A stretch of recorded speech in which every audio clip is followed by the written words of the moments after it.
ஒவ்வொரு ராசியும் எப்படி இம்ப்ரெஸ் பண்ணுறது, அவங்களை எப்படி கவர்வது அப்படிங்கிறத பற்றி ஒரு யூடியூப் சீரிஸ் பார்த்துட்டு வரோம். ஏற்கனவே மேஷம்லேருந்து கன்னி வரைக்கும் நம்ம பார்த்தாச்சு. இப்போ இந்த வீடியோவில் நம்ம என்ன பார்க்க போகிறோம் அப்படின்னா, துலாம்லேருந்து மீனம் வரைக்கும் பார்க்க போகிறோம். அவங்க டேரெக்டாக வீடியோவில் போயிடலாம். துலாம் ராசியினரை எப்படி இம்ப்ரெஸ் செய்வது. துலாம் ராசி 7வது சைன். மேஷம், ரிஷபம், மிதுனம் அப்படின்ற அந்த சைன் பெல்ட்டில் 7வது சைன் துலாம் ராசி. 7வது வீடு தான் எல்லா ஜாதகத்திலையும் 7வது சைன் தான் திருமணத்தை, ரிலேஷன்ஷிப்பை குறிக்கக்கூடிய சைன். புரியுதுங்களா? அந்த 7வது சைன் தான் துலாம் இருக்கனால இந்த பார்ட்னர்ஷிப்பை ரொம்ப விரும்பக்கூடியது. இன்னும் ஷார்ப்பாக சொல்லணுன்னா, ஒரு ராசியால் பார்ட்னர் இல்லாமல், பிஸ்னஸ் பார்ட்னரோ இல்லை லைஃப் பார்ட்னரோ இல்லாமல் வாழ முடியாது அப்படின்னா அது துலாம் ராசி தான். இன்னும் ஷார்ப்பாக சொல்லணும் அப்படின்னா, ஒன் பிளேயர் கேம்ஸ்லாம் இருக்கும். செஸ்ஸாக இருக்கட்டும், டென்னிஸாக இருக்கட்டும், இந்த மாதிரி ஒன் பிளேயர் கேமை விட டீம் கேம்ஸ்லாம் இருக்குது இல்லையா, அந்த மாதிரி கேம்ஸில், ஈவன் டபுள் பிளேயர் கேம்ஸில் பெஸ்ட்டாக பர்ஃபார்ம் துலாம் ராசியால் பண்ண முடியும் இந்த ஒன் பிளேயர் கேமை விட. ஏன்னா துலாம் ராசிக்கு பார்ட்னர்ஷிப் ரொம்ப பிடிக்கும், லைஃப் பார்ட்னரையும் ரொம்ப பிடிக்கும். ஸோ அந்தளவு கிரேவிங் துலாம் ராசிக்கிட்டே இருக்கும். இப்படிப்பட்ட துலாம் ராசி எப்படி இம்ப்ரெஸ் பண்ணுறது அப்படின்னா, நீங்கள் ஷாருக் கான் போல் நடந்துக்கணும். ஷாருக் கான் ஒரு ஈவெண்ட்டில் ஹஸ்பண்ட் அண்ட் ஒய்ஃப் 2 பேர்கிட்ட பேசிட்டு கீழே இறங்குவாங்க, ஸ்டேஜ் கீழே. அப்போ ஹஸ்பண்ட் ஃப்ரண்ட்டில் போயிடுவார், ஒய்ஃப் அதுக்கப்புறம் வருவாங்க. அங்கேருந்து ஷாருக் கான் மேடையில் கத்துவார், ஆத் பக்கடோ அப்படின்வார். அவர் என்ன சொல்லுவார்னா, நீ கையை பிடிச்சிட்டு அந்த லேடி இறக்கிட்டுல நீ இறங்கணும், நீ சீக்கிரமாக இறங்கலாம் அப்படின்னு திட்டுவார். இந்த மாதிரி வெல் மேனர்டான ஒரு பர்சனாக நீங்கள் இருந்தீங்க அப்படின்னா உங்களை துலாம் ராசிக்கு பிடிக்கும். தன்னுடைய கோ ஸ்டார் ஹீரோயின் கீழே விழுந்துடக்கூடாது, அவங்க போடுற ட்ரெஸ்ஸை அவங்க காலில் திருக்கி விழுந்துடக்கூடாது, அந்த ட்ரெஸ்ஸை அப்படி பிடிச்சிட்டே போவார் ஷாருக் கான். அந்த டைப் ஆஃப் பிஹேவியர் உங்கள்கிட்டே இருக்கணும். ஏன்னா இந்த மாதிரி மேனர்ஸ் துலாம் ராசிக்கு ரொம்ப பிடிக்கும்.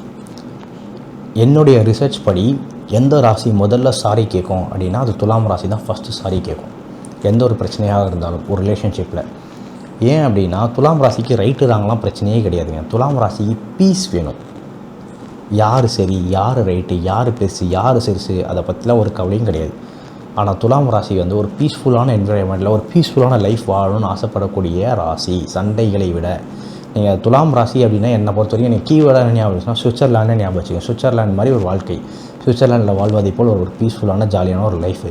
சுவிட்சர்லாண்டில் எந்த வாருக்கும் போகிறதில்ல, எந்த சண்டைக்கும் போகிறதில்ல, உள்நாட்டு கலவரம் கிடையாது, மத கலவரம் கிடையாது. அதுபோல் ஒரு வாழ்க்கை துலாம் ராசி வாழ ஆசைப்படும். துலாம் ராசி யாரை திருமணம் செய்யும் அப்படின்னா, யார் தன்னிடம் ரொம்ப லீஸ்டான சண்டைகள் போடுவாங்களோ அவங்களுக்கு திருமணம் செய்யும். நீங்கள் துலாம் ராசியை நேசிக்கிறீங்க அப்படின்னு வச்சுக்கோங்களேன், இம்ப்ரெஸ் பண்ண ட்ரை பண்ணுறீங்க அப்படின்னா, you should be a kind of person. துலாம் ராசி சொல்கிறாங்க, நிலாவை காமிச்சு இது சூரியன் அப்படி சொல்கிறாங்க. நீங்கள் சொன்ன எஸ் இது சூரியன். நீங்கள் டிபேட்குள்ளேயே போகக்கூடாது, நீங்கள் சண்டைக்குள்ளேயே போகக்கூடாது. நீங்கள் அவங்களை இம்ப்ரெஸ் பண்ணணுன்னா நீங்கள் என்ன ப்ரொஜெக்ட் பண்ணணும் அப்படின்னா, நான் சண்டையை விரும்பாதவன். அதாவது அவங்க என்ன சொன்னாலும் அதுக்கு எதிர்மறையான கருத்துக்கள் பேசாமல் அதோட ஒத்து போகிறது பெட்டர். எம்ஆர் ராதா ஒரு படத்தில் சொல்லுவாருங்க, என்ன சொல்லுவார்னா, கலை மனிதனாக பிறந்த ஒவ்வொருவனும் அள்ளி அள்ளி பருக வேண்டிய அமுதமடாது அப்படின்னு சொல்லுவார். எனக்கு ரொம்ப பிடிச்ச டைலாக், சினிமா டைலாக்லேயே அது மாதிரி நீங்கள் என்ன பண்ணணும் அப்படின்னா, ஒரு ஆர்ட்டின் மூலம், கலையின் மூலம். ஏன்னா அவங்க ரொம்ப கலைத்துவம் கொண்ட ராசி துலாம் ராசி. கலையை ரொம்ப விரும்பக்கூடிய ராசி. நீங்கள் அவங்க கலை மூலம் தான் அவங்களை இம்ப்ரெஸ் பண்ணணும். இப்போ நான் ஒரு துலாம் ராசி லவ் பண்ணால் நான் என்ன பண்ணுவேன் அப்படின்னா, ஏதோ ஒரு பாடல் வரிகள் அவங்களுக்கு அந்த பாட்டு அனுப்பி இந்த மினிட்டில் கேளுங்க, இந்த பாடல் வரி உங்களுக்கு ரிமைண்ட் பண்ணுற மாதிரி இருக்குது. நான் இப்படி ஒரு கவிதையை படித்தேன், இந்த கவிதை உங்களை ரிமைண்ட் செய்வது போல் இருக்குது. புத்தகத்தின் இந்த வரிகள் உங்களை ரிமைண்ட் செய்வது போல் இருக்குது. இந்த டைலாக் உங்களை ரிமைண்ட் செய்வது போல் இருக்குது. இந்த படத்துடைய கேரக்டர் உங்களை போலவே இருக்குது. ஒரு கலையின் மூலம் அவங்களை நான் இம்ப்ரெஸ் பேச ட்ரை பண்ணுவேன். முடிஞ்சால் கவிதை எழுதுவேன். என்னுடைய எனக்கு கிட்டே இருக்க ஆர்டிஸ்டிக் வெளிப்படுத்துவதன் மூலம் அவங்களை நான் இம்ப்ரெஸ் செய்ய ட்ரை பண்ணேன். அது அவங்களுக்கு ரொம்ப பிடிக்கவும் செய்யும். க்ரீட்டிங் கார்டில் எழுதி கொடுக்குறது, புரியுதுங்களா? உங்களால் ஆர்டிஸ்டிக்காக உங்களுக்கு வயலின் வாசி வந்தால் வயலின் வாசிங்க. உங்களுக்கு என்ன கலை வருமோ அந்த கலையை கொண்டு அவங்களை இம்ப்ரெஸ் செய்ய பாருங்கள். ஸோ 2 ரூல் தான். அவங்க என்ன சொன்னாலும் yes, don't debate with them. Second, கலையை பயன்படுத்துங்க. புரியுதுங்களா? துலாம் ராசியினர் அவங்களுக்கு பார்ட்னர் இல்லாமல் வாழ முடியாது. நான் இன்னும் கூட நிறைய டெப்த்தாக சொல்லுவேன். துலாம் ராசிக்கு அவங்களோட ஒப்பீனியன் நீங்கள் மேட்டர் பண்ணுறீங்க அப்படிங்கிறத நீங்கள் ப்ரூவ் பண்ணிக்கிட்டே இருக்கணும். சரிங்களா? நீங்கள் சும்மா ஒரு பேச்சுக்கு சொல்கிறேன், கர்ச்சீஃப் வாங்க போகிறீங்கன்னு வச்சுக்கோங்க. You suppose to ask them, எந்த கடையில் வாங்கலாம் கர்ச்சீஃபு, என்ன பிராண்டில் கர்ச்சீஃப் வாங்கலாம், பர்ஃப்யூம் வாங்குறீங்க, என்ன வாங்கினாலும் சரிங்க, துலாம் ராசி ஒரு ஒப்பீனியன் கேளுங்க. You treat them like they are already your partner அப்படிங்கிற மாதிரி ட்ரீட் பண்ணுங்கள். நீங்கள் அவங்க ஏற்கனவே திருமணம் செஞ்சுக்கிட்டு அவங்ககிட்ட என்னெல்லாம் கொஸ்டின்ஸ் கேட்பீங்களோ, என்னெல்லாம் அட்வைஸ் கேட்பீங்களோ அதெல்லாம் முன்னாடியே கேளுங்க. அதாவது உங்கள் வாழ்க்கையில் எல்லா டிசிஷனையும் நீங்கள் அவங்களை கன்சல்ட் பண்ணிகிட்டே இருந்தீங்க அப்படின்னா அதுவும் துலாம் ராசிக்கு ரொம்ப பிடிக்கும். சரிங்களா? துலாம் ராசியே லவ் பண்ணிட்டாங்கன்னா கன்சல்ட் பண்ணிகிட்டே இருப்பாங்க. அவங்க என்ன லவ் லாங்குவேஜ் தராங்களோ அதே அவங்க திருப்பி நீங்கள் அவங்களுக்கு கொடுத்தீங்கன்னா உங்களுக்கு பிடிச்சி போகிறதுக்கான பாசிபிலிட்டி நிறைய உண்டு. நம்ம நிறைய துலாம் ராசியை பற்றி பேசிட்டோம். நம்ம அடுத்த ராசிக்கிட்ட போயிடலாம். அடுத்த ராசி விருச்சிக ராசி. ஒவ்வொரு ராசியும் எப்படி இம்ப்ரெஸ் பண்ணுறது, எப்படி கவர்வதுன்றது பார்த்துட்டு வரோம். அந்த வகையில் நம்ம அடுத்து பார்க்கக்கூடிய ராசி விருச்சிக ராசி. விருச்சிக ராசி ஆணோ பெண்ணோ அவங்கள நீங்கள் எப்படி கவரணும் அப்படின்னா ஃபஸ்ட்டு ஒரு விஷயம் ஞாபகம் வச்சுக்கோங்க. லை டிடெக்டர்னு ஒன்று சொல்லுவாங்க. இங்கிலீஷ் படத்துலலாம் வரும், தமிழ் படங்கள்லேயும் சிலது வரும். நீங்கள் போய் பேசிங்கன்னா அந்த மிஷின் கண்டுபிடிச்சி சொல்லிடும். கிங் கிங் கிங் கத்தம் நீங்கள் போய் பேசுகிற பட்சத்தில். இந்த லை டிடெக்டிங் மிஷினை கடவுள் விருச்சிக ராசிக்கு அவங்க மூலையிலே வச்சுருக்காரு. ஒரு விருச்சிக ராசிக்கிட்ட போய் நீங்கள் போய் பேசிங்கன்னா விருச்சிக ராசி ஈஸியாக கண்டுபிடிச்சிடும். போய் பேசாதன்னு அவங்க மைண்டில் டக்குன்னு அந்த கிங்கிங் சத்தம் வந்துடும். ஸோ நீங்கள் விருச்சிக ராசி இம்ப்ரெஸ் பண்ண ட்ரை பண்ணுறீங்க அப்படின்னா ஃபேக்காக பண்ணவே முடியாது. நீங்கள் ரியலாக லவ் பண்ணீங்க, ரியலாகவே அவங்க உங்கள் லைஃப்பில் வேணும் அப்படின்னா மட்டும் விருச்சிக ராசியை ட்ரை பண்ணுறது உத்தமமானது. நீங்கள் ஃபேக்காக ட்ரை பண்ணீங்க அப்படின்னா நீங்கள் என்ன பண்ணாலும் உங்களால் விருச்சிக ராசியை இம்ப்ரெஸ் செய்ய முடியாது. இங்கிலீஷில் ஒரு கோட் சொல்லுவாங்க. என்ன சொல்லுவாங்க அப்படின்னா, நீங்கள் ஒரு கார்டனாக இருக்கணும், ஒரு தோட்டமாக இருக்கணும். நீங்கள் தோட்டமாக இருந்தீங்கன்னா பட்டாம்பூச்சி தானாக உட்காரும். மாறாக நீங்கள் போய் பட்டாம்பூச்சி சேஸ் பண்ணி பிடிக்க பார்க்காதீங்க அப்படின்னு சொல்லுவாங்க. இது யாருக்கு பொருந்துமோ இல்லையோ விருச்சிக ராசிக்கு பொருந்தும். நீங்கள் விருச்சிக ராசி இம்ப்ரெஸ் பண்ண அப்படின்னா நீங்கள் தோட்டமாக இருக்கணும். விருச்சிக ராசி தானாக உங்கள் மேல் உட்காரும். விருச்சிக ராசியுடைய அந்த சர்க்கிள்குள்ளே போகிறது ரொம்ப கஷ்டம்.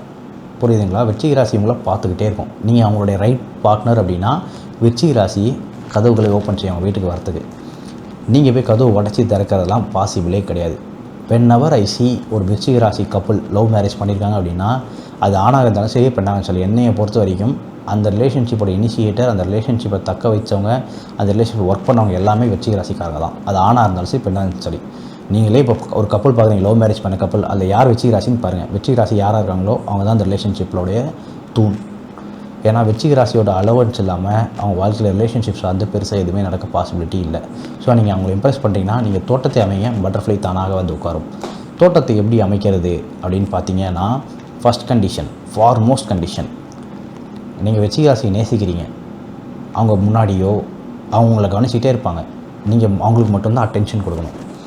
நீங்கள் ஒரு வேலை, நான் இங்கேயும் ஒரு அப்ளிகேஷன் கொடுக்குறேன், இந்த பொண்ணுக்கிட்டையும் ஒரு அப்ளிகேஷன் கொடுக்குறேன், அந்த பொண்ணுக்கிட்டையும் ஒரு அப்ளிகேஷன் கொடுக்குறேன் அப்படின்னா விருச்சிக ராசி கண்டுபிடிச்சிரும். தலைமையிலே தட்டி போய் உட்கார்றா அப்படின்னு சொல்லிடும். விருச்சிக ராசி உங்களை சீண்டவே சீண்டாது. விருச்சிக ராசி கவனிச்சிட்டே இருக்க, நீங்கள் எவ்வளோ லாயலாக இருக்கீங்கன்னு கவனிச்சிக்கிட்டே இருக்கக்கூடிய ராசி விருச்சிக ராசி. ஆணாக இருந்தாலும் சரி பெண்ணாக இருந்தாலும் சரி. ரெண்டாவது, விருச்சிக ராசியில் பேச ஆரம்பிச்சிட்டிங்க அப்படின்னா எல்லாத்தையும் ஓவர் ஷேர் பண்ணுறது ரொம்ப தப்பு. விருச்சிக ராசிக்கிட்ட கேட்குற கேள்விக்கு பதில் சொல்லுங்கள். அதாவது நான் இன்னும் ஷார்ப்பாக சொல்லணும்னா ஒரு மிஸ்டீரியஸ் பர்சனாக தான் நீங்கள் இருக்கணும். விருச்சிக ராசி 8வது சைன், சீக்ரெட்ஸை குறிக்கக்கூடிய sign. You should be a kind of person. நீ என்கிட்ட இன்னும் நிறைய சீக்ரெட் இருக்குது, நீ கேட்டு வாங்கிக்க, என்கிட்ட இன்னும் நிறைய நீ கான்வர்ஸ் பண்ணு அப்படிங்கிற ஒரு சூழலை உருவாக்கக்கூடிய பர்சனாக நீங்கள் இருக்கணும். மாறா ஒரு எமோஷனில் ஆர்வ கோளாறுத்தனத்தில் எல்லாத்தையும் ஒரே நாளில் ஒரே சேட்டில் ஷேர் பண்ணிட்டீங்க அப்படின்னா 2வது நாள் விருச்சிக ராசி உங்களை கண்டுக்காது. புரியுதுங்களா? விருச்சிக ராசி உங்களை சேஸ் பண்ணால் அது என்ன இருந்தால் உங்களை சேஸ் பண்ணணும் அப்படின்னா உங்கள்கிட்ட நிறைய சீக்ரெட்ஸ் இருந்தால் விருச்சிக ராசி உங்களை சேஸ் பண்ணும். நான் பார்த்த எல்லா விருச்சிக ராசியும் சொல்ல மாட்டேன், என்னோடய ரிசர்ச்சில் ஒரு 10ல் 5, 6 விருச்சிக ராசினர் என்ன பண்ணுறாங்க அப்படின்னா அவங்க பார்ட்னர் வியர் பண்ண ட்ரெஸ் எல்லாம் கொஞ்சம் நோட் பண்ணுறாங்க. சரிங்களா? இந்த பொண்ணு ஸ்லீவ்லெஸ் போட்டு வந்தால் சண்டை போடுறாங்க, ட்ரெஸ்ஸில் இருக்காங்க. ஏன்னா அவங்களுடைய மைண்ட் என்னென்னா நீ முழுமை எனக்கு மட்டும்தாங்கிற ஜோன் அந்த பசங்களுக்கு ரொம்ப அதிகமாக இருக்குது. ஸோ நீங்கள் இம்ப்ரெஸ் பண்ண ட்ரை பண்ணுறீங்க அப்படின்னா ஞாபகம் வச்சுக்கோங்க, நீங்கள் முழுமையாக அந்த பசனுக்கு மட்டும்தான். ஸோ 0.0%, 1% அட்டென்ஷன் கூட அடுத்தவங்ககிட்ட நமக்கு கிடைக்கணும்னு எந்த மென்கடத்தலும் பண்ணாதீங்க. வேறு யாரோ கொடுத்தா கூட அதை அப்ரிஷியேட்டும் பண்ணாதீங்க. இப்படிலாம் பண்ணிங்க அப்படின்னா விருச்சிக ராசிக்கிட்டேருந்து விலகிறீங்கன்னு அர்த்தம். ஸோ விருச்சிக ராசிக்கிட்ட இருக்கீங்கன்னா ஃபஸ்ட்டு ஃபார்மோஸ்ட் கண்டிஷன் ரொம்ப லாயலாக இருக்கணும். அவங்க பார்க்கும்போதும் சரி, அவங்க பார்க்காதவங்களும் சரி. விருச்சிக ராசி 24 மணி நேரம் உங்களை பார்த்துக்கிட்டே இருப்பாங்க. 1000 கண்ணுடையான் விருச்சிக ராசிங்கிறது. அடுத்த ராசி போயிடலாம். அடுத்த ராசி தனுசு ராசி. ஒவ்வொரு ராசியும் அவங்கள எப்படி இம்ப்ரெஸ் பண்ணுறது, எப்படி கவர்வது அப்படிங்கிறத பற்றி பார்த்துட்டு வரோம். ஆணாக இருந்தாலும் சரி பெண்ணாக இருந்தாலும் சரி. அந்த வகையில் நம்ம அடுத்து பார்க்கக்கூடிய ராசி தனுசு ராசி. தனுசு ராசியை எப்படி இம்ப்ரெஸ் பண்ணுறது? தனுசு ராசி இம்ப்ரெஸ் பண்ணணுன்னா நீங்கள் ஆணாக இருந்தாலும் சரி பெண்ணாக இருந்தாலும் சரி நீங்கள் சிவகார்த்திகேயன் போல் இருக்கணும். சிவகார்த்திகேயன் நான் பார்த்ததுலேயே ரொம்ப ஹையஸ்ட் ஹியூமர் சென்ஸ் உள்ள நபர். ரொம்ப ஸ்பான்டேனியஸ் ஹியூமர் சென்ஸ் இருக்கும். நீங்கள் தண்ணி குடிக்கிறீங்களா அப்படின்னு கேட்டால் கூட அவர் கவுண்டர் ஒன்று ஃபன்னாக ஒரு கவுண்டர் கொடுப்பார். அந்த கைண்ட் ஆஃப் பர்சன் நீங்கள் இருந்தீங்க அப்படின்னா ஈஸியாக தனுசு ராசி இம்ப்ரெஸ் பண்ணிடலாம். தனுசு ராசி வந்து அரவிந்த் சாமிக்கு இம்பார்ட்டன்ஸ் கொடுக்குமா, சிவகார்த்திகேயனுக்கு இம்பார்ட்டன்ஸ் கொடுக்குமான்னு கேட்டிங்கன்னா சிவகார்த்திகேயனுக்கு தான் இம்பார்ட்டன்ஸ் கொடுக்கும். அவங்க லுக்ஸை பார்க்கவே மாட்டாங்க, நான் சொல்ல மாட்டேன். லுக்ஸ் அதிகமாக வேல்யூ பண்ணுறாங்களா, ஒருத்தரோட ஹியூமர் சென்ஸை, நகைச்சுவை திறனை அதிகமாக வேல்யூ பண்ணுறாங்களான்னு கேட்டிங்கன்னா நகைச்சுவை திறனை தான் தனுசு ராசி அதிகமாக வேல்யூ செய்யும். அரவிந்த் சாமி போல் இருப்பனை விட சிவகார்த்திகேயன் மேலானவன் தனுசு ராசியின் உலகத்தில். அதே போல் தனுசு ராசி, இப்போ நான் ஒரு தனுசு ராசியை லவ் பண்ணுறேன்னு வச்சுக்கோங்க, நான் என்ன பண்ணுவேன் அப்படின்னா யூடியூப் போவேன். நிறைய ட்ராவல் விளாக்ஸ்லாம் இருக்குது. கொடைக்கானல், ஊட்டி, நைட் ட்ரெக் டு கொடைக்கானல், இந்த மாதிரி பல ட்ராவல் விளாக்ஸ் இருக்குது. நீங்கள் ஓப்பன் பண்ணிங்கன்னா 1008 வருது. நடுக்காட்டில் புலியை சந்தித்தது அப்படின்ற மாதிரிலாம் தம்ப்நெயிலோட நிறைய இருக்குது. அந்த வீடியோஸ் எல்லாவற்றையும் தனுசு ராசிக்கு அனுப்புவேன். அனுப்பிட்டு அந்த ட்ராவலை பற்றி பேசுவேன். அந்த ட்ராவல் நம்மளும் ஒன்று பண்ணலான்னு அதுக்கான பிளான்ஸ் அவங்க கூட சேர்ந்து ஒர்க் பண்ணுவேன். இந்த உலகத்தில் வந்து ரொம்ப ரொம்ப க்யூரியஸான ராசி என்னன்னா தனுசு ராசி. இந்த உலகத்தை எக்ஸ்ப்ளோர் பண்ணும். உலகம் வந்து ரொம்ப சின்னது கிடையாது, உலகம் ரொம்ப பெருசு. அதை ஸ்ட்ராங்காக மண்டைக்குள்ளே ஏற்றிக்கிட்ட ராசி தனுசு ராசி. தனுசு ராசிக்கு வெவ்வேறு நிலப்பரப்பை போய் சந்திக்கணும், வெவ்வேறு மனிதர்களை சந்திக்கணும், வெவ்வேறு ஃபீலிங்ஸ் அடையணும், வெவ்வேறு எக்ஸ்பீரியன்ஸ் அடையணும்னு ரொம்ப ஸ்ட்ராங்காக நம்பக்கூடிய ராசி தனுசு ராசி. ஸோ நான் என்ன பண்ணுவேன்னா, இப்படி ஒரு உலகம் இருக்குது, இப்படி ஒரு வாழ்க்கை இருக்குது, இங்கே போகலாம் அங்கே போகலாம் அப்படிங்கிற சார்ந்து நிறைய கான்வர்சேஷன் டெவலப் பண்ணுவேன். எனக்கு அந்த இன்ட்ரெஸ்ட் இருக்குன்னு தெரிஞ்சாலே தனுசு ராசி என்கிட்ட கான்வர்ஸ் பண்ணுறதுக்காகவும் என் மீது ஸ்பெஷல் அட்டென்ஷன் கொடுக்கறதுக்கும் பாசிபிலிட்டி நிறைய உண்டு. அதுக்கடுத்து என்ன பண்ணுவேன் அப்படின்னா, லைஃப் கோட்ஸ் நிறைய இருக்குது. நீங்கள் பின்ட்ரெஸ்ட்லாம் போனீங்கன்னா நிறைய கிடைக்கும். வாழ்க்கை என்பது யாதெனில் அப்படின்னு இங்கிலீஷ்லேயும் தமிழ்லையும் எக்காச்சக்கமாக இருக்குது. அந்த கோட்ஸ்லாம் எடுத்து இதை பற்றி உன்னோடைய ஒப்பீனியன் என்ன அப்படின்னு தனுசு ராசியிடவே கேட்பேன். தனுசு ராசிக்கு ஆழ்ந்து வாழ்க்கையை பற்றி பேச ரொம்ப பிடிக்கும். அவங்ககிட்ட ஏன்னா அதை சார்ந்து நிறைய ஒப்பீனியன் இருக்கும். ஸோ ஃபிலாசபிக்கலாக அவங்க நிறைய பேசுவாங்க. ஸோ நீங்கள் ஈஸியாக உங்களோட லைஃப்பில் ரொம்ப இம்பார்ட்டன்ட் பர்சனாக மாறதுக்கான பாசிபிலிட்டி இருக்குது. இன்னும் சிறப்பாக சொல்லணும் அப்படின்னா, சந்தானம் வந்து ஒரு இன்டர்வியூவில் சொல்லுவார், ஆரியா வந்து 20 கிலோமீட்டர் நான் சைக்கிள் மெரிக்க வச்சு அவன் ஈஸியாக வரையும் கூப்பிட்டு போய் அங்கே ஒரு டீ கடையில் எனக்கு டீ குடிக்க வச்சான்ட்டு. ஏன்னா டீ வேணுன்னா என் வீட்டு பக்கத்தில் எனக்கு வாங்கி கொடுத்துருப்பேன்டா அப்படின்னு கிண்டல் பண்ணுவார். இந்த உலகத்தில் 20 கிலோமீட்டர் தள்ளி போய் டீ குடிக்கலான்னு எந்த ராசியை கூப்பிட்டா வருவாங்க அப்படின்னா தனுசு ராசி வரும். ஏன்னா தனுசு ராசி எக்ஸ்ப்ளோர் பண்ண முடியும். டீ முக்கியம் இல்லை, அந்த எக்ஸ்ப்ளோரிங் தான் முக்கியம். ஸோ இப்போ நீங்கள் யூடியூப்பில் ஏதோ ஒரு ஃபுட் கடை பார்க்குறீங்க, வாங்க போய் சாப்பிட்லாம். சின்ன சின்ன எக்ஸ்ப்ளோரிங் கூட தனுசு ராசிக்கு ரொம்ப பிடிக்கும். அங்கே ஒரு பிரியாணி கடை இருக்குது 20 கிலோமீட்டர் 30 கிலோமீட்டர் தள்ளி, வாங்க போய் சாப்பிட்லான்னு, இன்றைக்கி லஞ்ச் அங்கே போகிறோம், இன்றைக்கி நைட் அங்கே போய் சாப்பிட்லாம் அப்படின்னு சொல்லி அவளை கூப்பிட்டு போனீங்கன்னா தனுசு ராசி ஈஸியாக அவங்க மேலே இம்ப்ரெஸ் ஆகிறதுக்கான பாசிபிலிட்டி நிறைய உண்டு. நம்ம அடுத்த ராசிக்கு போயிடலாம். அடுத்த ராசி என்ன அப்படின்னா மகர ராசி. ஒவ்வொரு ராசியும் எப்படி கவர்வது, அவங்கள எப்படி இம்ப்ரெஸ் செய்கிறது, ஆணாக இருந்தாலும் சரி பெண்ணாக இருந்தாலும் சரி, அதை சார்ந்து ஒரு சீரீஸ் பார்த்து தரும். அந்த வகையில் நம்ம இப்போ பார்க்கக்கூடிய ராசி மகர ராசி. ஃபேமஸ் மகர ராசி பர்சன் நான் பார்த்த பர்சன் யாருன்னா இப்போ ரீசெண்ட் டேஸில் சிவகார்த்திகேயன் வந்து மகர ராசி. சிவகார்த்திகேயன் வந்து ஒரு இன்டர்வியூவில் சொல்லுவார், அவர் MBA முடிச்சுட்டு ஆங்கரிங் பண்ணிவிட்டு சின்ன சின்ன வேலைகள் பண்ணிக்கிட்டு இருக்கார், ஈவெண்ட்ஸ்லாம். அப்போ அவர் ஃப்ரெண்ட்ஸ்லாம் சொன்னாங்கன்னா, டேய் நீ இன்ஜினியரிங் முடிச்சிருக்க, MBA முடிச்சிருக்க, நீ வந்து வேலை பார்த்தா நான் பெருசாக சம்பாதிக்கலாம்டா, லைஃப்பில் செட்டில் ஆகலாம்டா, நீ ஏன்டா இந்த மாதிரி விஷயங்களுக்கு ஒர்க் பண்ணிகிட்டு இருக்க அப்படின்னு கேட்கும்போது அவர் சொன்னாராம், இங்கே பாரு, நீ வந்து ஒரு பிராண்ட் கம்பெனியில் போய் ஒர்க் பண்ணி அந்த பிராண்ட் கம்பெனிக்காக ஒர்க் பண்ணுறேன், நான் என்னையே பிராண்ட் ஆக்க ட்ரை பண்ணி ஒர்க் பண்ணிகிட்ருக்கேன், ரெண்டுத்துக்கும் வித்தியாசம் இருக்குது, நான் ஒரு நாள் பிராண்ட் ஆவேன் அப்படின்ற மாதிரி சிவகார்த்திகேயன் சொன்னாராம்.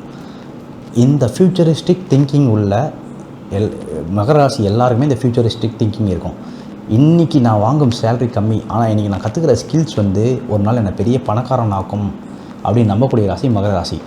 மகர ராசிக்கு ஃப்யூச்சரில் இந்த இன்றைக்கி செய்கிற விஷயம் ஃப்யூச்சருக்கு பயன்படாது அப்படின்னா அந்த விஷயத்தை செய்ய மாட்டாங்க. அவங்களோட எல்லாமே லாங் டேர்மாக யோசிக்கக்கூடிய ராசி மகர ராசி. லாங் டேர்ம் இன்வெஸ்ட்மெண்ட்டாக பார்க்கக்கூடிய ராசி மகர ராசி. அவங்க பார்ட்னரையும் அப்படி தான் பார்ப்பாங்க. நீங்கள் மகர ராசி இம்ப்ரெஸ் பண்ணணும்னு ஆசைப்பட்றீங்க அப்படின்னா நீங்கள் ஒரு லாங் டேர்மில் பெஸ்ட் இன்வெஸ்ட்மெண்ட்டுன்னு நீங்கள் அவங்களுக்கு ப்ரூவ் பண்ணணும். புரியுதுங்களா? மகர ராசி வந்து நிறைய விஷயங்கள் நான் எனக்கு ஒரு ரியல் லைஃப்பில் ஒரு கன்சல்டேஷன் நடந்துச்சு. ஒரு பொண்ணு எனக்கு கால் பண்ணாங்க. அவங்க வந்து ஒரு மகர ராசி பையனை லவ் பண்ணாங்க. அந்த பையன் வந்து இவங்களை வந்து கோஸ்ட் பண்ணிட்டான். அதாவது 2 வீக்ஸாக பேசலை, கால் பண்ணால் எடுக்க மாட்டேங்கிறான், மெசேஜ் பண்ணால் ரிப்ளை பண்ண மாட்டேங்கிறான். அந்த பையனை பிடிக்கவே முடியல இந்த பொண்ணால். இந்த பொண்ணு திட்டுது ஃபோன் பண்ணி, அண்ணா எப்படின்னா அவன் இவ்வளோ பழகிருக்கானா, இது பண்ணியிருக்கானா, அது பண்ணியிருக்கானா, எப்படின்னா என்ன சொல்லாமல் விட்டு போகலாம், என்ன காரணம்னே தெரியல, ஏன்னா எப்படி நான் அப்படி பண்ணலாம் அப்படின்னு சொல்லிட்டு திட்டிகிட்டே இருக்குது. நான் சொன்னேன், மகர ராசியோட டிப்பிக்கல் பிஹேவியர் இதுதான். மகர ராசி வந்து எமோஷன்ஸை ப்ராசஸ் பண்ண அவங்களுக்கு டைம் எடுக்கும். புரியுதுங்களா? எல்லாரும் மாதிரியும் கிடையாது. அந்த விக்னேஸ்வரன் நரேந்திரா சொன்ன நார்மல் பர்சன் கிடையாது அப்படிங்கிற மாதிரி மகர ராசி நார்மல் பர்சன் கிடையாது. எமோஷன்ஸை நீங்கள் அந்த டைமில் வந்து மகர ராசியை போயிட்டு கில்ட் பண்ணக்கூடாது. என் கூட இதை பேசியிருக்கு, அதை பேசியிருக்கு, என் கூட இதை பண்ணியிருக்கேன், அதை பண்ணியிருக்கேன், என்கிட்ட காரணமே சொல்லாமல் நீ என்னை வந்து கோஸ்ட் பண்ணுவியா, என்னை விட்டு போயிடுவியா, நீ என்கிட்ட பேசாமல் இருந்துருவியா நீ அப்படின்னு அவளை போய் கில்ட் பண்ணி அவளை மேலும் குற்ற உணர்வுக்கான நபராக மாற்றக்கூடாது. மகர ராசியை பொறுத்த வரைக்கும் வரும்போது வா, போகும்போது போ அப்படின்னு ட்ரீட் பண்ணுற நபரை தான் அவங்களுக்கு பிடிக்கும். அவங்க தான் அவங்க திருமணம் செய்வாங்க. மாறா நீ இப்படி இருக்கணும் அப்படி இருக்கணும்னு அவங்க இண்டிபெண்டன்ஸை தகர்ப்பது போல் அவங்கள புரிந்து கொள்ளாமல் செயல்படுபவர்களை அவங்க உடனே விலக்கி வைக்கிறதுக்கான பாசிபிலிட்டி தான் நிறைய உண்டு. ஆணாக இருந்தாலும் சரி, பெண்ணாக இருந்தாலும் சரி. ஸோ மகர ராசியை நீங்கள் டீல் பண்ணுறீங்கன்னா give them some time, rush பண்ணாதீங்க. மகர ராசிங்கிறது நில ராசி. ரிஷபம், கன்னி, மகரம் இந்த மூணுமே நில ராசிங்க. நிலத்தை உங்களால் என்ன பண்ணாலும் தள்ளி வைக்க முடியாது. ரஷ் பண்ணாலும் என்ன பண்ணாலும் அது அதன் போக்கில் தான் செயல்படும். மூடிக்கிட்டு அந்த அலையோடு நீங்களும் நீந்துங்க. எதிர்நீச்சல் போகிறதே வேஸ்ட். முட்டால் தான் எதிர்நீச்சல் போடுவான். அது என்ன போக்கில் போதோ அந்த போக்கில் போவதே சிறந்தது. அதே போல் மகர ராசியை நீங்கள் ஏன் இம்ப்ரெஸ் பண்ணோம் அப்படின்னா, மகர ராசிக்கு வந்து சொன்ன சொல், அந்த கவர்மெண்ட் சொன்ன சொல் மாறமாட்டான் கோட்டை சாமிங்கிற போல் சொன்ன சொல் மாறவே கூடாது. நீங்கள் வந்து ஒரு கம்பெனியில் ஒர்க் பண்ணுறதாவே நினச்சிங்க, மகராசியை டேட் பண்ணுறதால இம்ப்ரெஸ் பண்ணனாலும் 7 மணிக்கு ஒரு அசைன்மெண்ட்டை முடிச்சு தருவீங்க. 7 மணிக்கு வந்து நீங்கள் ஒரு ப்ராஜெக்ட்டை முடிக்கிறீங்கன்னா 7 மணிக்கு முடிக்கணும். புரியுதுங்களா? அவங்களுக்கு 6:45 முடித்தா ரொம்ப சந்தோஷம். அவங்கள பொறுத்த வரைக்கும் உங்களோட டிசிப்ளினை, உங்களுடைய கன்சிஸ்டன்சியை ரொம்ப நோட் பண்ணுவாங்க. புரியுதுங்களா? ஸோ நீங்கள் வந்து அவங்களுக்கு என்ன தான் வாக்குறுதி தரீங்களோ அது எல்லாமே சிறப்பாக செயல்படுத்திட்டீங்க அப்படின்னாலே மகர ராசிக்கு உங்களை பிடித்து போகிறதுக்கான பாசிபிலிட்டி நிறைய உண்டு. அதே போல் மகர ராசிக்கு ரொம்ப பேஷனேட்டான ஆட்களே ரொம்ப பிடிக்குங்க. புரியுதுங்களா? எனக்கு வந்து லைஃப்பில் இது சாதிக்கணும், அதை சாதிக்கணும், அது எல்லாமே மணி ஓரியன்ட் கிடையாது. நீங்கள் புரிஞ்சுக்கணும், மணி சார்ந்தது கிடையாது. ஆனால் எனக்கு வந்து டியூஷன் எடுத்து ஒரு 10 பேரை கல்வி அறிவு ஏற்றணும் அப்படியான ஆட்களையும் பிடிக்கும். நீங்கள் மணி சார்ந்த ஒர்க் பண்ணணும். ஆனால் உங்களுக்கு ஒரு எய்ம் இருக்கணும். வாழ்க்கையில் அப்படியே தண்ணியின் போக்கில் போகிற பர்சனாக இருக்கக்கூடாது. உங்களுக்கும் தனியாக ஒரு எய்ம் இருக்கணும், தனியாக ஒரு லைஃப் இருக்கணும். அப்படி இருக்க நபரை அவங்களுக்கு ரொம்ப பிடிக்கிறதுக்கான பாசிபிலிட்டி உண்டு. அதே போல் லைக் நீங்கள் மகர ராசிக்கு வந்து அவங்களுடைய வாழ்க்கையை வந்து ஒரு கைண்ட் ஆஃப் டிஆர் படம் கிடையாது. டிஆர் படத்தில் வந்து அழுதுகிட்டு எமோஷன்ஸை ரொம்ப ஓவர் டிஸ்பிளே பண்ணுவாங்க. எனக்கு இன்றைக்கி தெரியல, நிறைய பேர் அப்படி பண்ணுறாங்க. அது மகர ராசிக்கு பிடிக்காது. ஓவர் டிஸ்பிளேலாம் எமோஷன்ஸ் பண்ணக்கூடாது. ரொம்ப செட்டில்டாக இருக்கணும். உங்கள் வார்த்தைகளை அவங்க நம்ப மாட்டாங்க. வார்த்தைகளில் இங்கே எந்த வேலையும் கிடையாது. உங்களோட ஆக்ஷன்ஸில் தான் வேலை. நீங்கள் மகர ராசியை லவ் பண்ணுறீங்க அப்படின்னா வார்த்தைகளை பேசுனீங்கன்னா யாரெல்லாம் வார்த்தைகளை அதை வெளிப்படுத்துகிறாங்களோ அவங்களுக்கு அது ரொம்ப எம்பாரசிங், அவங்க ரொம்ப ரிப்பிள் ஆவாங்க. மாறா ஆக்ஷன்ஸில் வெளிப்படுத்துவங்ககிட்ட தான் ரொம்ப சிறப்பாக சேருவாங்க. இப்போ 2 பேர் மகர ராசியை லவ் பண்ணுறாங்கன்னு வச்சுக்கோங்க. மகர ராசியில் ஒரு பொண்ணு 2 பசங்க லவ் பண்ணுறாங்க அப்படின்னா அந்த மகர ராசி பொண்ணு வந்து யார் அதிகமாக ஆக்ஷன்ஸில் எஃபர்ட் போடுறானோ அவனை தான் நம்பும், அவங்ககிட்ட தான் சேரும்.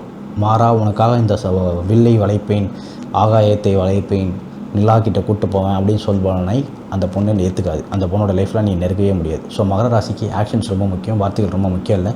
அவங்க மேலே எமோஷன்ஸை திணிச்சு அவங்களை எம்பாரஸ்மெண்ட் ஆக்கக்கூடாது. ஒவ்வொரு ராசியும் எப்படி இம்ப்ரெஸ் செய்வது, அவங்களை எப்படி கவர்வது அப்படிங்கிறத பார்த்துட்டு வரோம். ஆணாக இருந்தாலும் சரி, பெண்ணாக இருந்தாலும் சரி. அந்த வகையில் நம்ம அடுத்து பார்க்கக்கூடிய ராசி கும்பராசி. கும்பராசியை எப்படி இம்ப்ரெஸ் செய்வது? ஒரே சிம்பிள் வேர்டு இதுக்கு என்ன அப்படின்னா, நீங்கள் தோனி போல் இருக்கணும். என்ன தோனி போல் இருக்கணும் அப்படின்னா, தோனியோட கேரக்டர் உங்கள்கிட்ட இருந்துச்சுன்னா கும்பராசியும் உங்களை இம்ப்ரெஸ் ஆகிடுவாங்க. கும்பராசி உங்களை நேசிப்பதற்கான பாசிபிலிட்டி நிறைய உண்டு. தோனி தன்னோட ஆரம்ப காலகட்டத்தில் இவ்வளோ பெரிய முடி வச்சுருந்தார். அதில் வந்து ப்ரௌன் கலர் ஃபெம்லாம் அடிச்சிருப்பார். எந்த கூட்டத்தில் நிற்க வச்சாலும் தோனி தனியாக தெரிவார். தோனி அவருக்குன்னு ஒரு ஸ்டைல் இருக்கும், அவருக்குன்னு ஒரு லைஃப் இருக்கும். கும்பராசினர் யார் ஃபஸ்ட்டு அவங்க பார்ப்பாங்க, இந்த கூட்டத்தில் எவன் தனியாக தெரிகிறானோ அவங்க மேலே தான் கும்பராசிக்கு கண்ணு போகும்.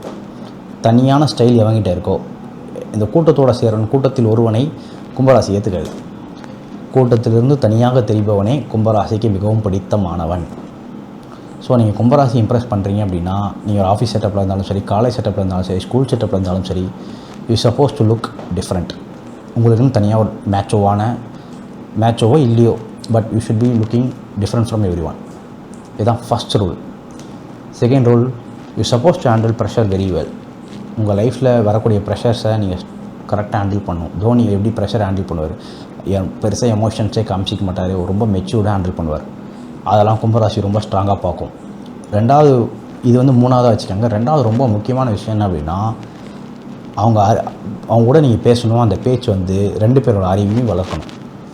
தோனி வந்து ரொம்ப இன்டெலெக்சுவலாக பேசுவார், ரொம்ப ஃபிலாசபிக்கலாக பேசுவார். அது உங்களுடைய மைண்டை நிறைய வகையில் ஓப்பன் அப் பண்ணும். அதுபோல் நீங்களும் இருக்கணும். கும்பராசிக்கு வந்து ஃபிலாசபிக்கலாக பேசுகிறவங்கள ரொம்ப பிடிக்கும். வாழ்க்கையை கற்றுக் கொடுப்பவர்களை, அவங்களுடைய ஐடியாஸை ஷேப் பண்ணுபவர்களை ரொம்ப பிடிக்கும். ஸோ துலாம் ராசியோட நீங்கள் என்னை பொறுத்த வரைக்கும் துலாம் ராசியை எவன் இம்ப்ரெஸ் பண்ணணும்னு ஆசைப்பட்டாலும் சரி, பெண்ணாக இருந்தாலும் ஆணாக இருந்தாலும் நான் ஒரே ஐடியா தான் கொடுப்பேன். You suppose to be very intellectual person. உங்களுக்கு வந்து ஒரு எந்த டாப்பிக்கு கொடுத்தாலும் நீங்கள் பேசக்கூடிய நபராக இருக்கணும். அட்லீஸ்ட் கொஞ்சம் 2 லைன் அது பேசணும். உங்களுக்கு எல்லா விதத்துலையும் ஒரு ஐடியா இருக்கணும். உலகத்தை பார்க்கும் விதத்தில் ஒரு டிஃப்ரென்ஸ் இருக்கணும். உங்கள்கிட்ட மொத்தத்தில் நல்ல மூலக்காரனாக இருக்கணும். கும்பராசி வந்து ரொம்ப ஓப்பன் மைண்டான ராசிங்க. கும்பராசி வந்து ஹியூமனிட்டி தான் ரொம்ப முக்கியம். மனிதநேயம் ரொம்ப முக்கியம். ஜாதியோ மதமோ இனமோ அது எல்லாமே 2வது தான். இப்போ ஃபார் எக்ஸாம்பிள் மறுபடியும் நம்ம தோனியை கோட் பண்ணுவோம். தோனி வந்து ராமர் கோயில் கட்டினப்போ போவே இல்லை. எல்லாருக்கும் அழைப்பு எடுத்தது போல் தோனிக்கும் அழைப்பு விடுக்கப்பட்டது. அவர் ஏதோ நம்பினார். இது ஏதோ இல்லை மத ரீதியாக ஒரு மசூதியை இடித்து கட்டியிருக்காங்க. அவருக்கு ஏதோ அதில் வந்து இது நியாயம் இல்லையோ, இது நியாயமாக அது ஏதோ ஒன்று தோணுச்சு. அவர் போல் அது என்ன காரணம்லாம் எனக்கு தெரியாது. அவர் மாறாக அதுக்கடுத்து அவர் மேலே பெரிய தாக்குதல் நடத்தப்பட்டது. கிறிஸ்மஸ் தாத்தா விஷயம் போட்டுக்கிட்டு டான்ஸ் ஆடினதுக்கோ, இல்லை ஒரு பாகிஸ்தானி சிங்கருடைய கான்சர்ட்டில் போய் அட்டன் பண்ணதுக்கோ. கும்பராசி எல்லாருமே அப்படி தான் பிஹேவ் பண்ணுவோம். கும்பராசி அப்படி பிஹேவ் பண்ணுறவங்களே கும்பராசிக்கு ரொம்ப பிடிக்கவும் செய்யும். கும்பராசிக்கு வந்து ஓப்பன் மைண்டட் தான் பிடிக்கும். மனித நேயம் தான் பிடிக்கும். குறிப்பிட்ட ஒரு இனத்துக்குள்ளே மனிதர்களை அடக்குவது அவங்களுக்கு பிடிக்காது. ஒவ்வொரு ராசியும் அவங்களை எப்படி இம்ப்ரெஸ் செய்வது அப்படிங்கிறத பற்றி பார்த்துட்டு வரோம். ஆணாக இருந்தாலும் சரி, பெண்ணாக இருந்தாலும் சரி. அந்த வகையில் நம்ம அடுத்து பார்க்கக்கூடிய ராசி மீனராசி. மீனராசியினரை கவர்வது எப்படி? மணிரத்னம் படத்தில் வரும் கேரக்டர் போல் நீங்கள் பேசணும். என்ன மணிரத்னம் படத்தில் வர கேரக்டர் அப்படின்னா, ரொம்ப பொயட்டிக்காக இருக்கணும், கவித்துவமாக இருக்கணும். அதே போல் கம்மியாகவும் பேசணும். இப்படி பேசுபவர்களை மீனராசிக்கு ரொம்ப பிடிக்கும். என்னை பொறுத்த வரைக்கும் மீனராசிக்கு வந்து ஆணாக இருந்தாலும் சரி, பெண்ணாக இருந்தாலும் சரி, முக்கியமாக பெண்ணாக இருந்தால் ப்ளீஸ் வெயிட். அவங்களோட லைஃப்பில் ஒரு ப்ராப்ளம் வரும். அந்த ப்ராப்ளம் டைமில் அவங்க உங்ககிட்ட அந்த ப்ராப்ளம் சொன்னாங்க அப்படின்னா அதுக்கு சொல்யூஷனே சொல்லாதீங்க. நிறைய பசங்க என்ன பண்ணுறாங்கன்னா, ஒரு பொண்ணு ப்ராப்ளம் சொல்லிச்சுன்னா அது உடனே சொல்யூஷன் நோக்கி ட்ரை பண்ணுறாங்க. எல்லா பெண்களுக்கும் சொல்யூஷன் தேவையில்லை. எல்லா பெண்களுக்கும் லாஜிக்கான ஆன்சரிங் தேவையில்லை. முக்கியமாக மீனராசிக்கு தேவையில்லை. மீனராசி என்ன எதிர்பார்க்கும் அப்படின்னா, அந்த பிரச்சனையிலேருந்து கொஞ்ச நாள் அந்த பிரச்சனையை மறக்க அல்லது எஸ்கேப் ஆகிறதுக்கான அந்த ரியாலிட்டியிலேருந்து வெளியே போகிறதுக்கு ஒரு லூப் ஹோல் தேடுவாங்க. அந்த லூப் ஹோல் நீங்கள் ஏற்படுத்தி கொடுத்தீங்க அப்படின்னா அவங்க உங்களுக்கு ரொம்ப நெருக்கமாகிறதுக்கான பாசிபிலிட்டி நிறைய உண்டு. ஃபார் எக்ஸாம்பிள், ஒரு ப்ராப்ளம் அப்படின்னா, நீவா கொடைக்கானல் ட்ரிப் போகலாம், 4 நாள் ட்ரிப் கூப்பிட்டு போயிட்டீங்க அப்படின்னா அவங்க மனசில் இடம் பிடிச்சிடலாம். தேட்டருக்கு ஒரு படம் செமையாக இருக்குது அப்படின்னு 3 மணி நேரம் அவங்கள படத்தை கூப்பிட்டு போனீங்கன்னா இடம் பிடிச்சிடலாம். ஃப்ரெண்ட்ஸுக்கே நான் சொல்கிறேன், 2 ஃப்ரெண்ட்ஸ் இருக்காங்க, அதில் ஒரு மீனராசி ப்ராப்ளமாக இருக்கான்னா நீங்கள் சொல்லணும், சொல்யூஷன்லாம் வேணாம், வா மச்சான் போய் சரக்கு அடிக்கலான்னு அவனை கூப்பிட்டு போய் சரக்கு அடித்து ஒரு நாள் அந்த பிரச்சனையை மறக்க வச்சிங்கன்னா அவங்க 2 பேருக்கும் உங்களுக்கும் பாண்டு ரொம்ப இன்க்ரீஸ் ஆகிறதுக்கான பாசிபிலிட்டி நிறைய உண்டு. ஸோ மீனராசி வந்து ப்ராப்ளம்லேருந்து எஸ்கேப் ஆக ட்ரை பண்ணும், ரியாலிட்டிலேருந்து எஸ்கேப் ஆக ட்ரை பண்ணும். அந்த எஸ்கேபிசம் யார் வழங்குகிறார்களோ அவர்கள் ரொம்ப நெருக்கமான மனிதராக மாறுவதற்கான பாசிபிலிட்டி நிறைய உண்டு. ஒரு பேச்சு வச்சுக்குவோம், நான் ஒரு மீனராசியை நேசிக்கிறேன் அப்படின்னா நான் அவங்கக்கிட்ட எதை சார்ந்து கான்வெர்ஸ் பண்ணுவேன் அப்படின்னா ஃபேண்டசி சார்ந்து நிறைய கான்வெர்ஸ் பண்ணுவேன். மீனராசி 12வது ராசி. 12வது ராசி என்ன குறிக்கும் அப்படின்னா கற்பனை உலகத்தை குறிக்கும். இந்த கற்பனை உலகம் சார்ந்த நிறைய விஷயங்களை நான் பேசுவேன். அவங்க ஏற்கனவே கற்பனை உலகத்தில் வாழக்கூடிய நபர்களாக இருப்பாங்க, புரியுதுங்களா? அப்போ அப்படி இருக்க பட்சத்தில் கற்பனை உலகம் சார்ந்த படங்களை பற்றி பேசுவேன், அது சார்ந்த கதைகளை பேசுவேன். கற்பனையாக இப்படியெல்லாம் கதை நான் படிச்சிருக்கேன், கற்பனை கதைகள் அப்படின்னு அவங்ககிட்ட பேசுவேன். அது அவங்களுக்கு ரொம்ப ஊக் பண்ணும். அது ரொம்ப சூப்பராக காது கொடுத்து கேட்பாங்க. போன ஜென்மத்தை பற்றி பேசுவேன், பேய் கதைகளை பேசுவேன். இப்படி ஃபேண்டசி உலகத்தை பற்றி அவங்ககிட்ட நிறைய நான் கான்வெர்ஸ் பண்ணால் அவங்களுக்கும் எனக்குமான பாண்ட் வந்து ரொம்ப ஸ்ட்ராங்காக க்ரியேட் ஆகிறதுக்கான பாசிபிலிட்டி நிறைய உண்டு.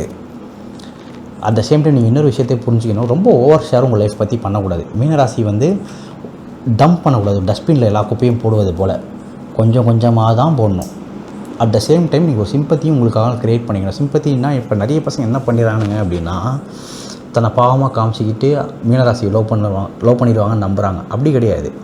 நீங்கள் என்ன பண்ணணும் அப்படின்னா நீங்கள் ஜெயிச்ச கதையை தான் சொல்லணும், மீண்டு வந்த கதையை சொல்லணும். அது அவங்களுக்கு ரொம்ப பிடிக்கும். ஃபார் எக்ஸாம்பிள்னு வச்சுக்கோங்களேன், இதுபோல் அவமானங்கள் என் வாழ்வில் சந்தித்தேன், அந்த அவமானங்கள் என்னை இப்படி ஷேப் பண்ணிச்சு, இப்படி ஷேப் பண்ணலான்னு இப்படிப்பட்ட பர்சனாக நான் மாறிட்டேன், இந்த ட்ரான்ஸ்ஃபர்மேஷன் எனக்கு நடந்துச்சின்னு சொன்னீங்கன்னா அவங்களுக்கு ரொம்ப பிடிக்கும். அதாவது நீங்கள் வந்து ஒரு போலீஸ் கம்ப்ளைண்ட்டாக சொல்லக்கூடாது, எனக்கு இப்படி நடந்துச்சு அப்படின்னு கம்ப்ளைண்ட் லெட்டர் உங்கள்கிட்ட கொடுக்கக்கூடாது. ஆனால் நீங்கள் என்ன சொல்லணும்னா என் வாழ்க்கை அவருக்கு அது ஒரு இப்போ வினய் தண்டரை சொல்லலை, அதை படமாக மாற்றிக்குவான் தன்னோட பெயினை, அதுபோல் பர்சனாக இருக்கணும். இப்படி நடந்ததை நான் இப்படி மாற்றிக்கிட்டேன், இதனால் என் லைஃப்பில் எவ்வளோ பெரிய ட்ரான்ஸ்ஃபர்மேஷன் நடந்துச்சு, அதுபோல் சொன்னீங்கன்னா அந்த விநாயகத்தோட கடைசியில் சிம்புவாக இருக்கான்ல, அந்த சிம்புவாக நீங்கள் இருந்தீங்கன்னா அது மீன ராசிக்கு ரொம்ப பிடிக்கும். ஸோ உங்கள் லைஃப்பில் என்னெல்லாம் பெயின் நடந்துச்சோ அதை எடுத்துக்கோங்க. அதை நீங்கள் எப்படி கன்வெர்ட் பண்ணி உங்கள் லைஃப்பில் அது எப்படி ஷேப் பண்ணுச்சுன்னு நீங்கள் மீனராசிகிட்ட சொன்னீங்கன்னா மீனராசி உங்களுக்கு ரொம்ப ரொம்ப நெருக்கமான ராசியாக மாறிடும். மீனராசினாலே இவ்வளோ பெயினை கிராஸ் பண்ணிவிட்டு இவன் வந்து இவ்வளோ சூப்பராக ஷேப் ஆகிருக்கான் அப்படின்னா இவனுக்கு இதுக்கு மேலே பெயினே வரக்கூடாது, இவனை எல்லா வகையிலையும் நம்ம பேம்பர் பண்ணணும் அப்படின்னு நினைக்கக்கூட ராசி மீனராசியாக இருக்கும். கொஞ்சம் எமோஷ்னலி கிரிஞ்சான ராசி மீனராசி. சரிங்களா? நான் உங்களுக்கு என்ன சொல்லுவேன் அப்படின்னா, நிறைய இந்த யூடியூப்லலாம் நீங்கள் இப்போலாம் வீடியோஸ் பார்ப்பீங்க, சின்னதாக பிட்டாக பேப்பரில் எழுதி கையில் கொடுத்துட்டுவாங்க. எனக்கு தெரிஞ்ச ஒரு மீனராசி பொண்ணு இருக்கா. அந்த பொண்ணுக்கு வந்து அது பெரிய ஒரு விஷயமா இருக்கும். அந்த பையன் என்னெல்லாம் பிட்டு பேப்பர் கொடுத்துருக்கானோ அது அத்தனையுமே சேமித்து வச்சுருக்கு. அந்த பையன் தினமும் ஒன்று எழுதி கொடுப்பான். அது எழுதி அந்த பொண்ணு கையில் கொடுப்பான். அந்த பொண்ணு எடுத்து படிக்கும், சிரிக்கும், சந்தோஷப்படும். அவள் லைஃபே இன்கம்ப்ளீட், அந்த டேவே இன்கம்ப்ளீட் ஆயிரும் ஒரு வேளை அந்த பையன் அப்படி எழுதி கொடுக்கல அப்படின்னா. இந்த மாதிரி சின்ன விஷயங்கள் வந்து மீனராசிக்கு ரொம்ப பிடிக்கும். புரியுதுங்களா? நீங்கள் என்ன பண்ணுறீங்க அப்படின்னா, மீனராசி நேசிக்க பாஷா இந்த ஐடியாவே ஃபாலோ பண்ணுங்கள். சின்னதாக ஒரு பிட்டு பேப்பரில் தினமும் ஒரு விஷயத்தை எழுதி அந்த பொண்ணுக்கிட்ட கொடுங்க. அது அவங்களுக்கு ஹோப் கொடுக்குறதா இருக்கலாம், ஆனால் ஒரு பாசிட்டிவான விஷயத்தை அவங்களுக்கு நீங்கள் தரீங்க. அது அவங்க லைஃப்பில் ரொம்ப பெரிய க்ளோ பண்ணும். உங்கள் 2 பேருக்கு அவங்க அந்த டிபெண்ட் பண்ண ஆரம்பிச்சிடுவாங்க. அந்த பேப்பரை நீங்கள் என்ன எழுதி தரப்போகிறான் அப்படின்னு திங்க் பண்ண ஆரம்பிச்சிடுவாங்க. ஸோ அவங்க லைஃப்பில் நீங்கள் ஈஸியாக இடம் பிடிக்கிறதுக்கான பாசிபிலிட்டி நிறைய உண்டு. அதே போல் மீனராசிக்கு வந்து நீங்கள் வந்து ரொம்ப டீப்பாக அவங்க லைஃப் வந்து நோட் பண்ணி நீங்கள் சொல்லணும். அவங்க ஏன் இந்த உடையை அணிகிறாங்க. நீங்கள் வந்து நண்பன் படத்தில் வந்து விஜய் சொல்வார், இந்த வாட்ச் உங்கள் அம்மாவோட வாட்ச் தானே அப்படின்றார். உங்களுக்கு எப்படி தெரியணும்? இல்லை, ட்ரெஸ் எல்லாமே புதுசாக இருக்குது, ட்ரெஸ் எல்லாமே ட்ரெண்டியாக இருக்குது, இந்த வாட்ச் மட்டும் ரொம்ப பழசாக இருந்துச்சு, ஸோ அப்போ கண்டிப்பாக உங்கள் அம்மாவோட வாட்ச் தான் நீங்கள் கட்டியிருப்பீங்க, ஸோ அதனால் கேட்டேன் அப்படின்றார். இந்த டைப் ஆஃப் பிஹேவியர் நீங்கள் பிஹேவ் பண்ணிங்கன்னா மீனராசிக்கு ரொம்ப நெருக்கமான நபர்களாக மாறிடுவீங்க. ஆக்சுவலி இன்னும் நிறைய பேசிட்டே போகலாம், இந்த வீடியோக்கான டைம் டியூரேஷன் கம்மியாக இருக்குது. ஸோ நான் என்ன சொல்கிறேன்னா, இப்போ உங்களுக்கு வந்து ஏதாவது டாபிக் சார்ந்து நிறைய உங்களுக்கு கண்டென்ட் தேவை, இது சார்ந்து எனக்கு நிறைய நாலேஜ் தேவைப்படுது அப்படின்னு சொன்னீங்கன்னா என்னால் அதை ரிசர்ச் பண்ணி போட முடியும். புரியுதுங்களா? இப்போ இந்த சேனலில் எந்த டாப்பிக்லாம் நீங்கள் பார்க்கணுன்னு ஆசைப்படுறீங்களோ ப்ளீஸ் கீழே கமெண்ட் பண்ணுங்கள். அதை சார்ந்து நான் வீடியோஸ் போட ட்ரை பண்ணுறேன். தேங்க்யூ.